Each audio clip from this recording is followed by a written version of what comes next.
Building an online brand has never been easier and more complicated than it is right now. On the one hand, AI tools have made it easier than ever to ideate and create content at scale and to plan out entire digital marketing strategies. On the other hand, these tools are available to many other creators, making it more and more difficult to stand out amidst all the competition that's out there. Not only that, changes in technology, platform algorithms, and consumer behaviors are happening faster than ever, partly as a result of AI and the new competitive environment it's creating online. What's a creator or brand to do in this situation? Well, how about getting advice from someone who has been in the digital marketing industry since the early days of the internet and has been through all the changes that have happened since then to now? That's the opportunity with my guest today, Melih Oztalay. He's the founder of SmartFinds Marketing, a Detroit-based full-service AI digital marketing agency with a 25-person team whose clients have included major brands such as Wendy's, Penske, Big Boy, BASF, and others. He's also a published author with articles in Search Engine Journal and Practical E-commerce and has more than 35 years of experience creating digital marketing strategies for firms of CEOs across many different sectors. And in today's episode, Melih outlines his 4A framework for how businesses or content creators can adapt in the face of massive transformations within digital marketing, of which he's been through many over the past 3 decades. We also talk about how a marketing strategy can be used as a shortcut to massively enhance an organization or individual's credibility in a highly competitive marketplace. And in the conclusion of today's episode, I'm going to give you one more strategy that you can use to build on that. So stick around for that, and let's get into it. Hi, Melih. Welcome to the show. Nice to meet you, Tim, and glad to be on your show. Yeah, I just wanted to start out with the question of why most businesses struggle with digital marketing and what you see that they're doing wrong out there. I think the biggest problem is the idea that they don't accept the changes that are taking place in the marketplace. That's the biggest issue. I've seen it, over roughly 40 years I've had this company as this marketing agency out of Detroit. Anytime something changes, right, it's the Google algorithm. That's usually the biggest one that's happened so far. Now we're moving into a completely different space where it's AI that's impacting the change. Never mind the fact that even basic things, I shouldn't say basic, maybe that's the wrong word. But even things like LinkedIn now, which has become such a huge element in the B2B marketing space, it's been changing its algorithm. We're going through another change in LinkedIn now, and they're trying to move the content that people are posting. I hate to say this way, but moving it from something meaningful to something less meaningful, with Instagram, reaches down there, and LinkedIn, same thing. It's a very rapidly changing kind of environment out there. And I think a lot of times people feel blindsided by these changes because they're doing something and it's working, and then all of a sudden it's not. So that kind of leads into what you talk about with your 4A's approach, which is adapting to these trends. And why is it crucial, and how do we do it? Sure. Okay. The 4A's that I came up with are based on my experiences and my knowledge over decades, specifically after the Google Hummingbird algorithm in August 2013. That really hit home. What was that? I'm not familiar. Well, Google changed, and I wrote an industry article after that. I think it's on Search Engine Journal too. I wrote an article to the extent of SEO is dead. Okay. That was the concept of it. Yeah. And what I meant by that, and I wrote it in the article, is that SEO is no longer a task that you just check off, walk away, and be done. SEO turns into a ongoing marketing process. Also, and a lot of people don't understand the concept of a marketing process. So with that in mind, I'm saying that a marketing process says there's no endpoint. You're SEOing daily, weekly, monthly. You don't get to hire a $5 an hour person and think that you're just going to be done with it.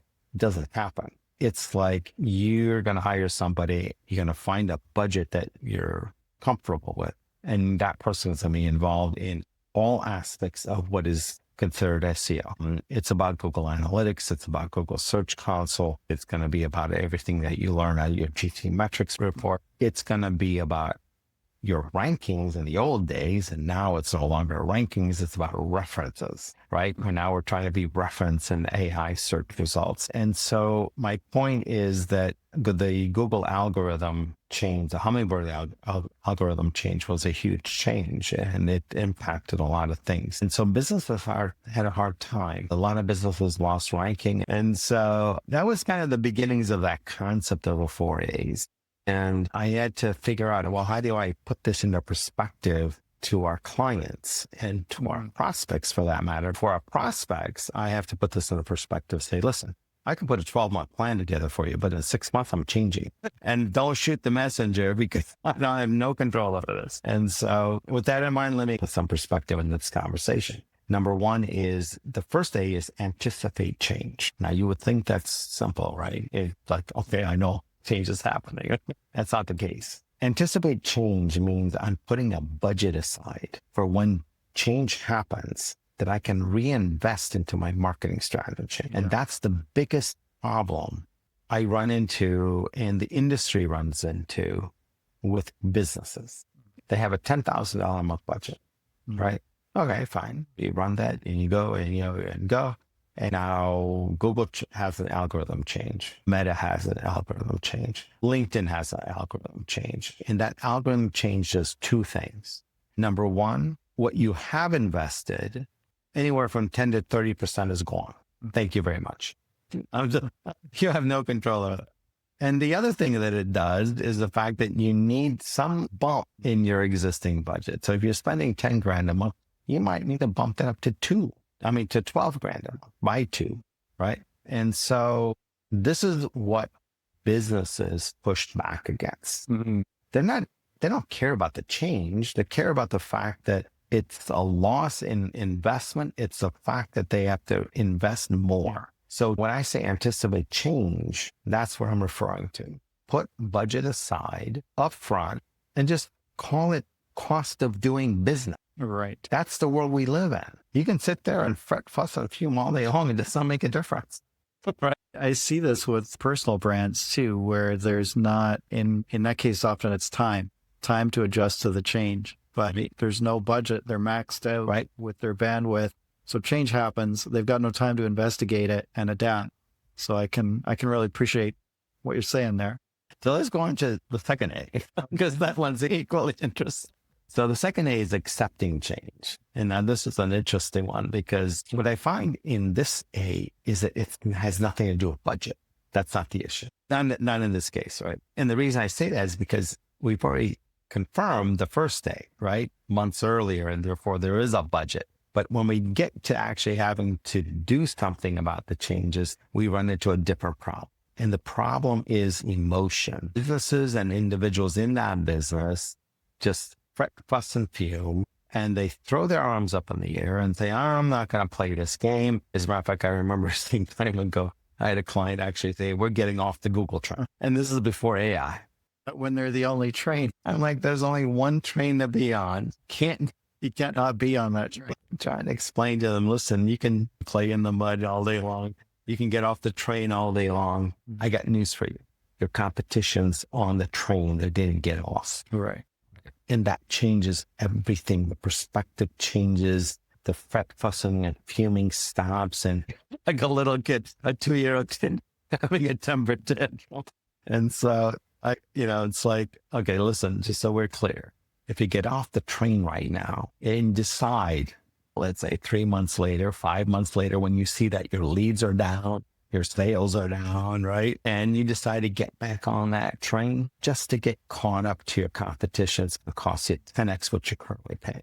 Because we need more everything to backfill the lag, right? Assuming we get caught up to your competition, and mind you, when I say caught up, I'm saying you're looking at all these different metrics that we have available to us on the internet, right? I got domain authority. I've got backlinks. I've got, take your pick content. I've got, search results, blah, blah, blah. I mean, the list goes on and on. We have so much information about competition and our own website and comparison analyses, et cetera, et cetera.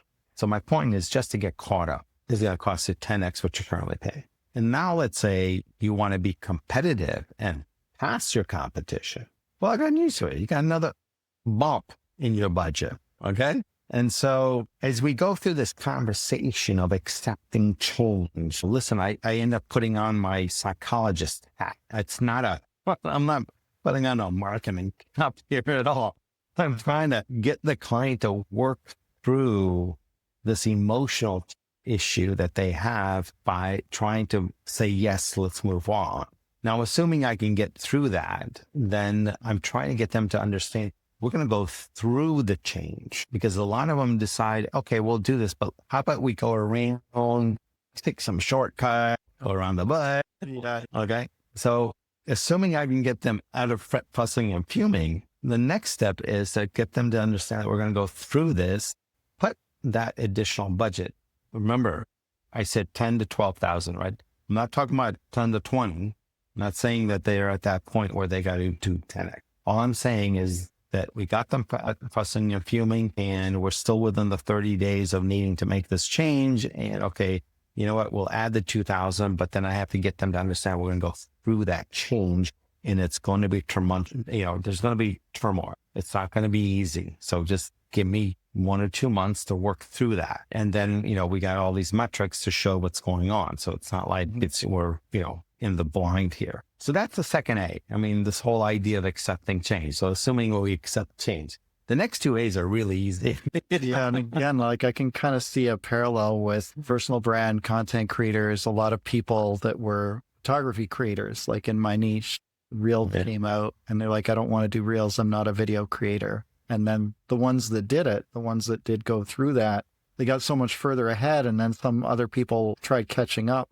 But I could see like what you're saying, like by then, those other people who went ahead right away, they had so much more time to become Reels creators, video exactly, creators, and they've gotten a lot further.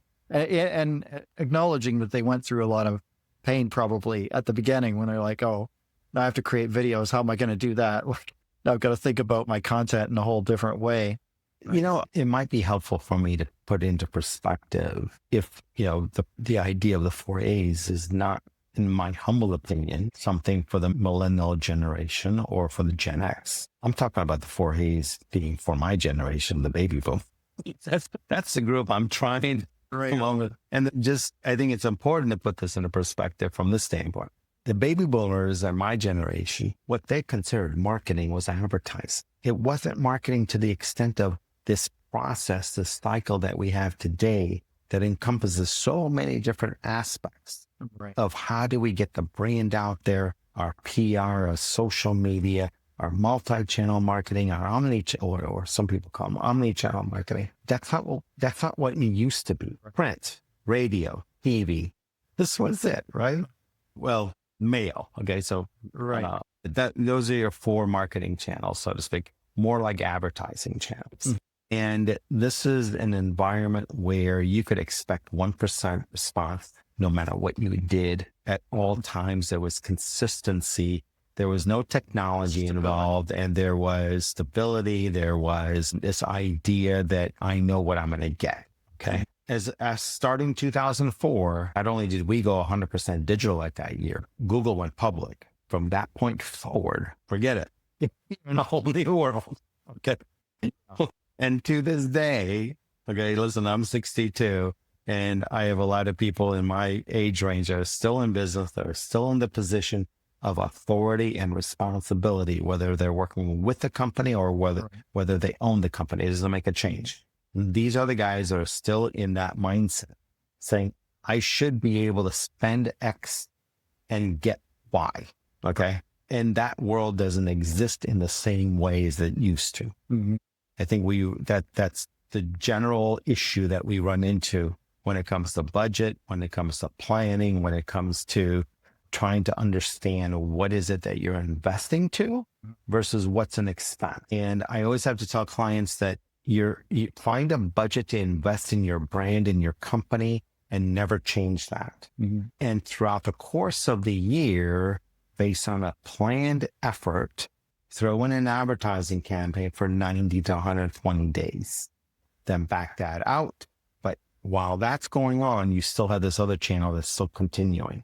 If let's just say you're spending $5,000 a month with company A, mm-hmm. You don't like what they do. You're going to move to company B. Well, fine. Guess what? Your 5 grand doesn't change. It doesn't.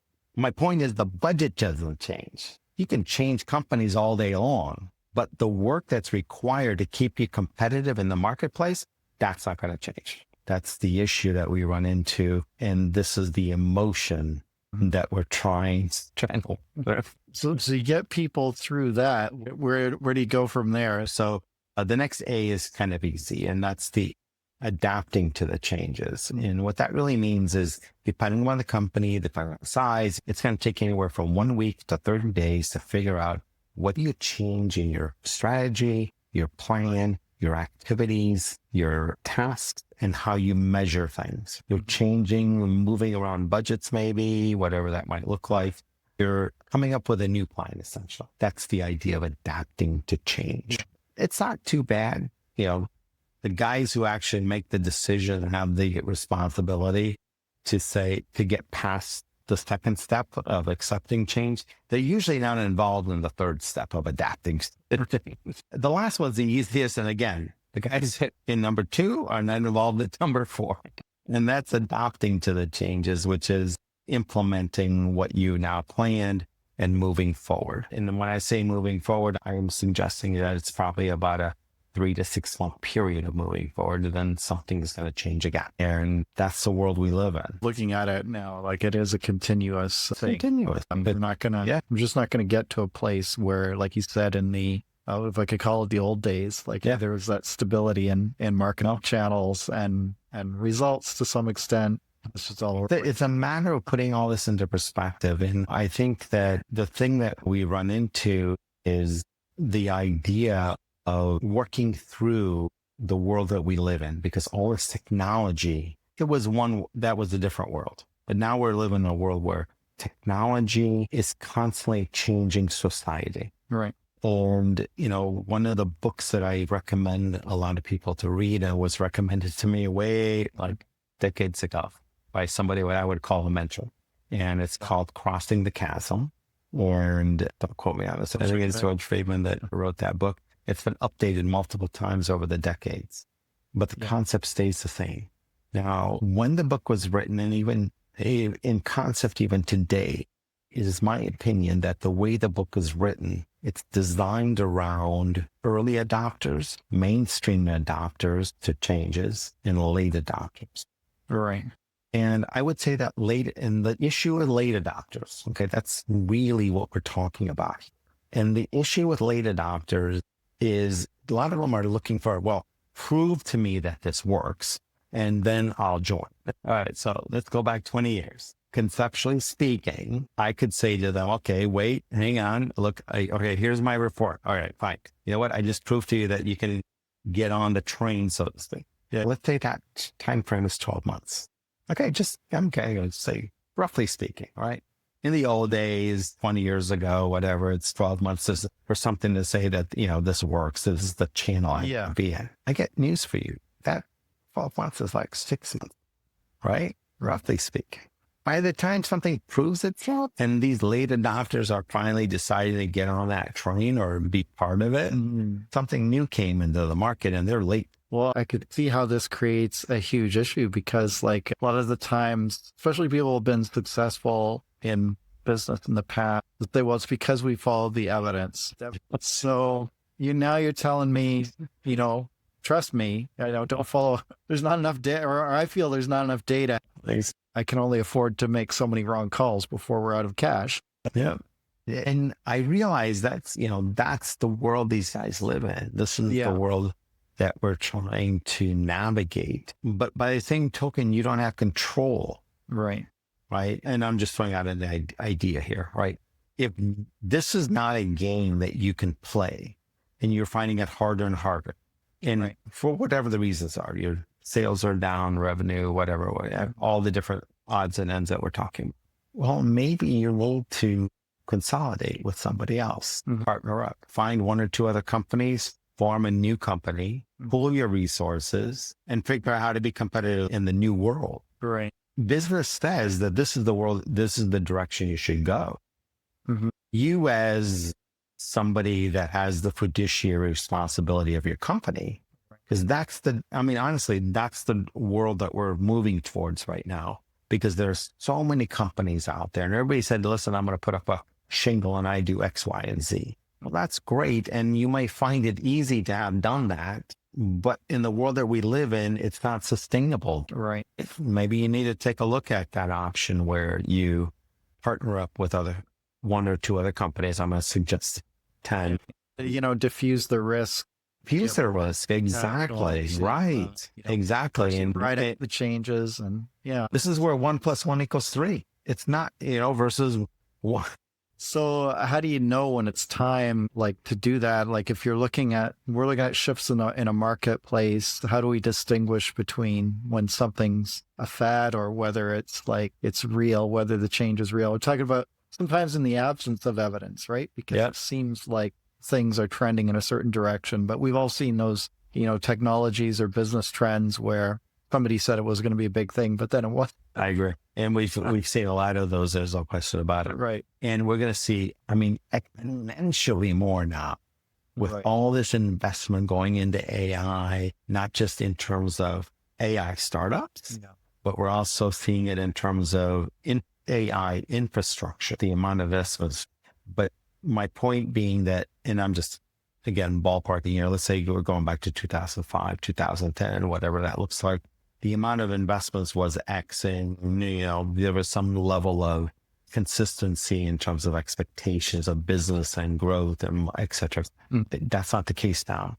The amount of investment that's going into AI startups is exponential. So now you really don't know what you're going to get yourself into. Right. And you've already seen examples where, an AI company will say, like, nobody else can do this. A week later, you see 3 other people are doing it. And they're using the same back end, right? So and so you have some interesting things. So let me give you an example. So 2007, right? We got Twitter, we got Facebook, we got MySpace. Clients were asking me, what should we do? I did not recommend Twitter. I did recommend the other two, but I didn't recommend Twitter. And the reason I didn't recommend Twitter was for 2 reasons. One is Twitter was the GUI interface to what I used to know as Internet Relay Chat, IRC. And IRC was a pain in the ass.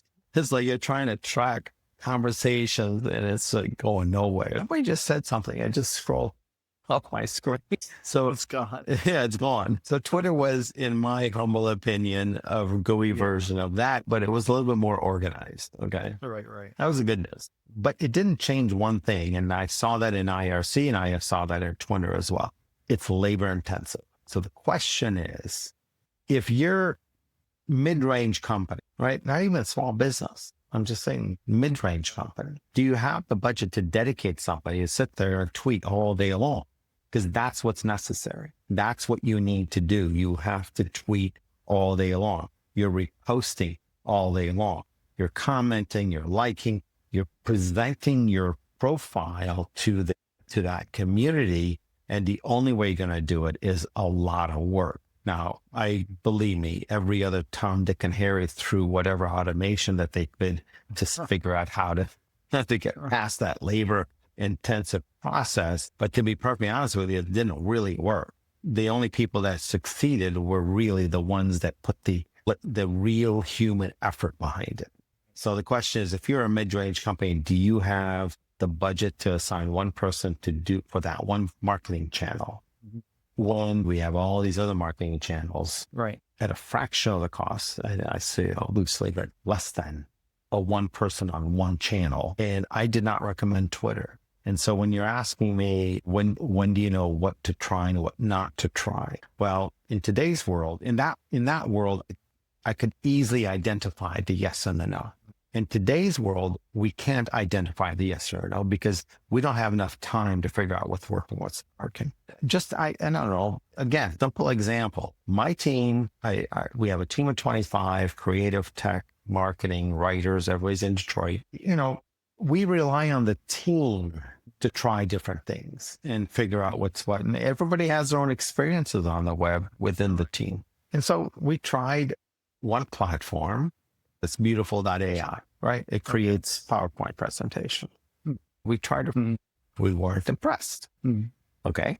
Was it a high cost? No. Right. I guess that's what I'm getting at. I was just thinking that The risk of trying something is so small. It's $100. even if the technology now for Twitter existed back then, Yeah. it cost a lot. So Exactly. we tried it out.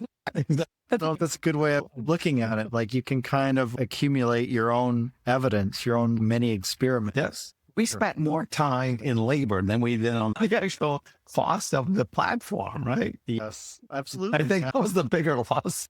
Every time you change tools, I've experienced that myself. Now, mind you, we came to a decision. We're no longer doing that. Okay, fine. Guess what? We're going to try something else now. And there's a few other platforms we're going to try. Yeah. But that's the world we live in now. That's right. It's not, you have to say, this is the cost of doing business. I'm going to spend X. Therefore, with that requires a certain amount of labor time, which tends to be more than the X. And you're going to try it. And if it doesn't work for you, move on. Yeah. And when I say move on, there's so many options out there, right? So what are some ways to weed out or reduce that? Let's call it, in this case, labor time risk. Right. Honestly, we're not talking a major cost risk in any of these platforms nowadays. They're all like whatever, $100, $200 maximum or whatever. In order to reduce your labor risk, my suggestion is go out on the web. And I don't know, just like in this case, we were looking for presentation platforms that would help us figure things out. And obviously there's Canva, right? That's kind of top of the list, so to speak. But what else is there on the market? We wanted to learn. Right. And so one way of going about this is you go on the web and look at the reviews. What are other people saying? Those reviews are going to help you reduce your labor time costs in these cases, right? At least point you in the right direction based on whatever people are saying. Let's try this out. And there's nothing wrong with that because you've already accepted the fact that these costs of doing business. Yeah. And we kind of get to know the review sites we can trust. And also even on those sites, you start to see like, what's a real review? Okay, that was obviously a review written by AI. Yeah. Or just, if it's too lopsided and then you can't get external verification outside that, you can tell like, okay, they paid for 1,000 reviews. Exactly. Hopefully you guys All those data points. Hopefully you have a savvy enough team to figure this, they'll kind of weed through this. You don't want to be, conned by a lot of these other tools and websites and reviews that are out there. But in concept, I'm saying, look, this is, the world we live in this is a business expense that you're going to expect and accept. You have a certain amount of labor time to work through testing. There's nothing wrong with testing. You're going to figure out what's working or what's not working. And eventually you're going to find what best meets your needs. And based on that, move on. So we're talking about AI. What are businesses, how do you think they should approach marketing in the age of AI? We work with a lot of B2B companies. And so there is an issue that we have come across with the pandemic. And it's the fact that every Tom, Dick, and Harry started working from home and realizing, you know what, I don't have to work for another company. I'm going to do this on my own. They put up a shingle and they do X, Y, and Z. And the reason I'm bringing this up is the amount of noise on the web. And I'm not talking about competitive noise. I'm just talking about noise in general. Sure. The amount of noise has grown exponential since the pandemic. We work with B2B companies. And so my suggestion with B2B companies is one way to figure out how do you market in today's world is to use the news media, the news channels, meaning you have to put out a press release. You got to do 2 press releases per month. We came up with our own press release marketing strategy and process. And the reason I came up with it, I was not happy with the results of what I was seeing. And yes, I will admit this. Look, if you're spending less than $500 per press release, it's not going to work. Okay. Right. It's not going to work because the major news networks, ABC, CBS, NBC, Fox, CNN, the financial networks, etc., they're basically looking for companies that have been pre-validated. Mm-hmm. In other words, you need to have proven that you are a real business. Here's your website. Here's my physical address. This is my website. This is my phone number. This is my fax number. This is my contact person and that person's email address, et cetera, et cetera.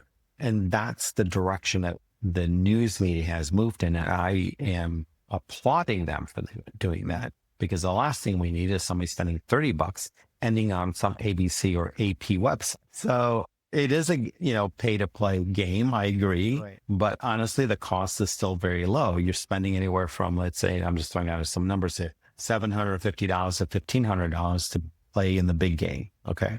That's not much for one press release. And you're spending $1,500 to $3,000 a month. And what it does for you is mind-boggling amazing, because it gets you into the major news channels. Your exposure goes exponential. And guess what? The one thing everybody does, they read news. Instead of chasing everybody down through social media and email marketing, all these different things, I got news for you. Put yourself on the news. Right. It works. It becomes a significant piece of credibility, right? Absolutely. It's visibility and credibility. It's both. Right. And it's combined into this one press release that has I'll be realistic. It has a shelf life of 1 week for visibility. Right. It has a shelf life of years for credibility, because that press release doesn't go anywhere. I know from our own experiences, one press release generally results in about 1,000 backlinks.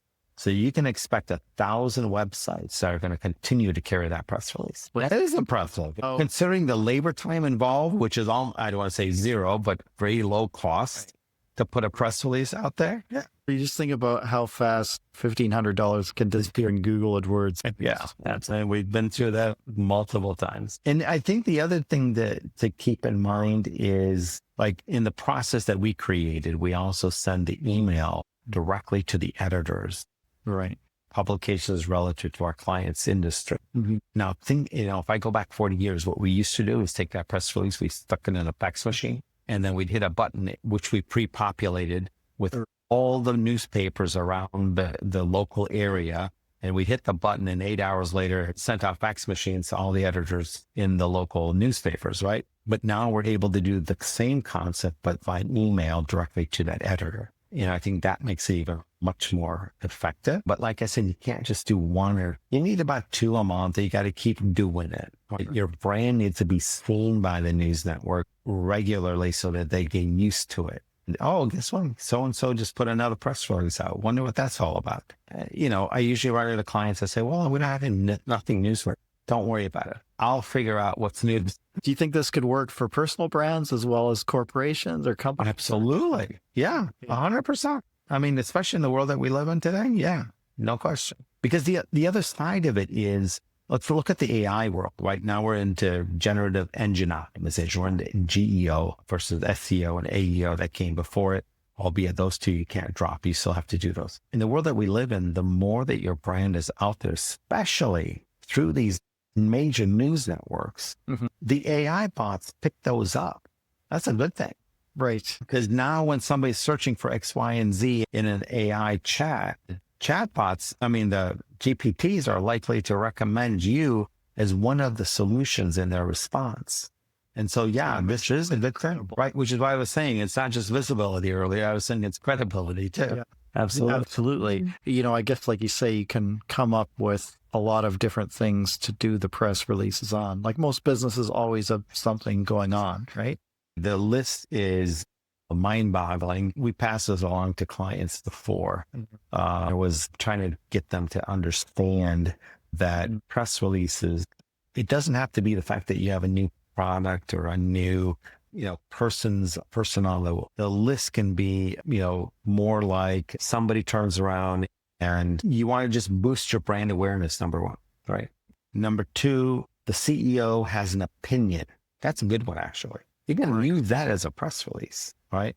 You have a case study. You can use that as a press release. And if you don't have a press case study, let's figure out how to put one together. Right. It's worth mentioning that, and I'm just throwing out an example here. Board of directors have decided to do blah, blah, blah. Well, that's helpful. If you can get clients to give you testimonials, get 5 clients to give you testimonials, and use that as a press release. And I'm trying to move some of the reasons I'm giving are non-financial, new product. You can use that. Absolutely. You solved a crisis management, right?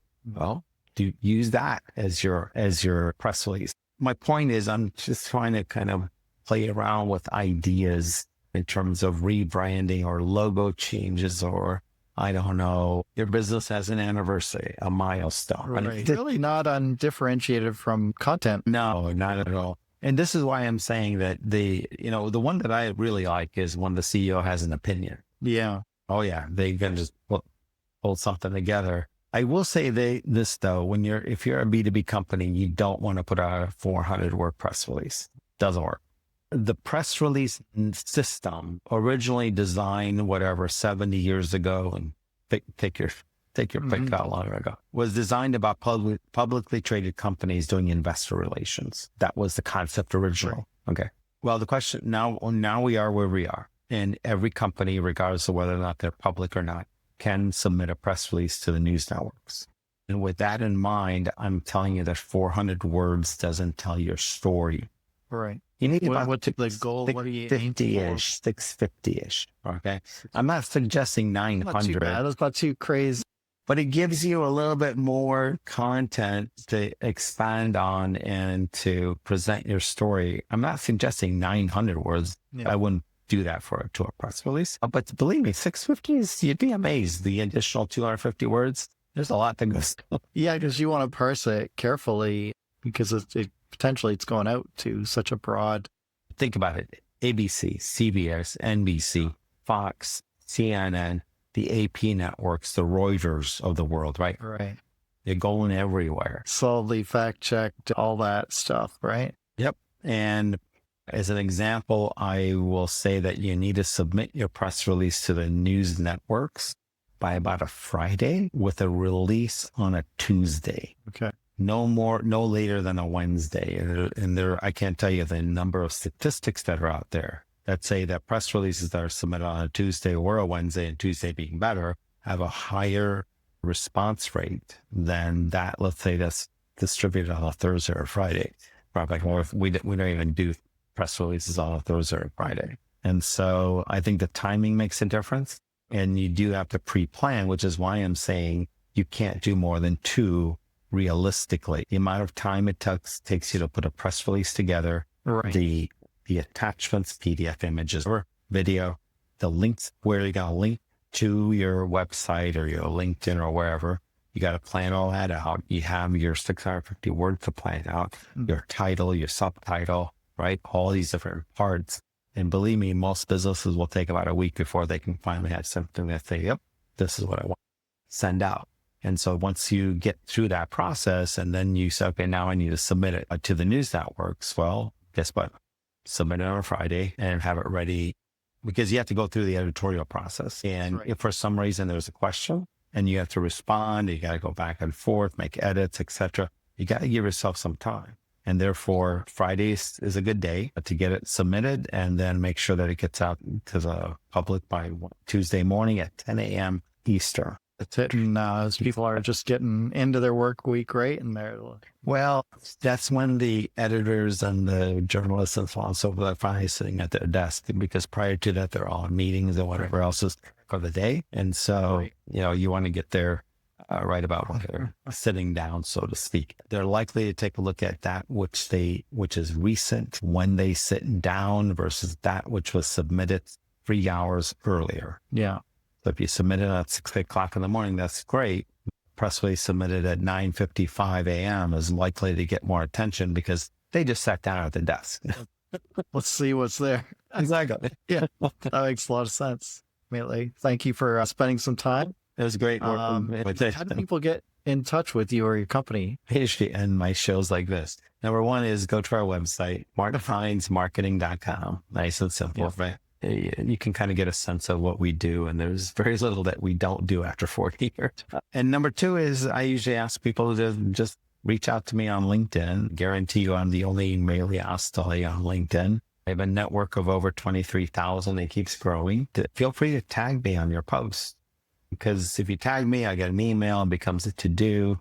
I'll go to your post, I'll react, and I'll put a solid comment with the appropriate hashtags and help you expand your reach, not only to my network, but perhaps into a larger network there. That's great. Thank you very much. My pleasure, Tim. So in today's episode, Melih provided a great framework for how we can think about change in the digital landscape. And the thing I came away with was the importance of expecting change, budgeting for it so that we can prepare for it, and continually move through the process of analyzing and adapting to change. That's the reality of the current pace of technological change and the type of competitive market landscape that engenders. On the upside, continual disruption creates opportunities as well as threats. And if you can be the organization or content creator who foresees change and can be quick to adapt to it, that can become a major competitive advantage. We've talked before about the value of being a first mover, and in a market where conditions are changing constantly, there are a lot of opportunities to be that first mover. Things aren't static, they're not set. There are openings where we can find those opportunities. Which brings us to the marketing strategy that Melih talked about, which is getting quoted in traditional media outlets that have a lot of credibility, which then in turn enhances your credibility as a brand or creator. And you can see how I often cite these examples when I talk about my own guests' credibility on this show, especially when I have guests like Nicole Ramirez and Ralph Velasco, who have been cited in major publications or presented at major events. I want my audience to know about that. And I can especially see the value of this right now because there are so many different digital marketing experts and solutions of various types out there that don't rest on a lot of what we'll call earned credibility. We're in a world where anyone can create almost anything in the digital realm and set themselves up as some kind of expert. In a way, I think that's not so bad. Let's forget the gatekeepers and let the market decide, that sort of thing. But the problem this creates for brands goes back to what we were talking about at the beginning of the show, which is how do you stand out in a crowded market like that? Well, one way to do that is by getting credibility over your competitors, by getting cited in traditional media sources that have that credibility that they can lend towards your brand. That's the so-called halo effect, where the credibility of the media source who's quoting you reflects well on you. As Melih explains, you can do this with a press release strategy, the cost of which may be on par with what you're going to spend on ads within that same period anyway. In fact, you probably should do the press release strategy before doing ads. Establish credibility, then scale. And then at some point, you can do both in parallel once you've got the budget for it. Now, if you don't have money, but you do have time, I've got an alternative for you. Earned organic mentions within traditional media. In an earlier episode from season 2 with Amanda Hand, we talked about Help a Reporter Out. That's a site where journalists from traditional media or digital media sources are often looking for quotes from experts in different fields. You can sign up to receive alerts and reply to requests and sometimes get quoted. It's a decent site for that, but sometimes it's hard to get quoted because you are competing with a lot of other potential sources. I mean, a lot of people have signed up for this list.